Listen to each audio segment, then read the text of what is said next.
Welcome to our channel. இன்றைக்கி நம்ம வீடியோவில் என்ன பார்க்க போகிறோன்னா, கோடை காலத்தில் உடல் குளிர்ச்சியை ஏற்படுத்தி முடி உதிர்வை தடுக்க உதவும் சில குறிப்புகள் பற்றி தான் பார்க்க போகிறோம். வீடியோக்குள்ளே போகிறதுக்கு முன்னாடி நம்மளோட சேனலை சப்ஸ்கிரைப் பண்ணாதவங்க சப்ஸ்கிரைப் பண்ணுங்கள். அப்படியே பக்கத்தில் இருக்க பெல் பட்டனை கிளிக் பண்ணிடுங்க. அப்போ தான் நான் போடுற ஒவ்வொரு வீடியோவும் உங்களுக்கு நோட்டிஃபிகேஷனில் வரும். வாங்க இப்போது வீடியோக்குள்ளே போகலாம். செம்பருத்தி இலைகள், துளசி, வெந்தயம் ஆகியவற்றை ஒன்றாக சேர்த்து அரைத்து வடிகட்டி வைத்து கொள்ள வேண்டும். வடிகட்டிய சாறை ஷாம்புவாக தலையில் தேய்த்து குளிக்கலாம். இது முடி உதிர்வை தடுத்து உடல் சூட்டை குறைக்கவும் உதவுகிறது.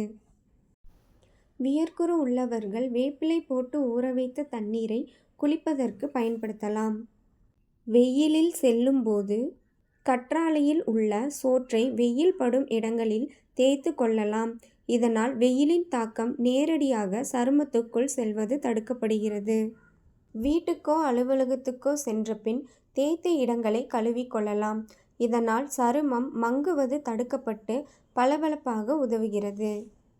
பெண்கள் காலை 8 மணிக்குள் தலைக்கு குளிக்க வேண்டும். குளித்ததும் நேரடியாக வெயிலில் செல்வதை தவிர்க்கலாம்.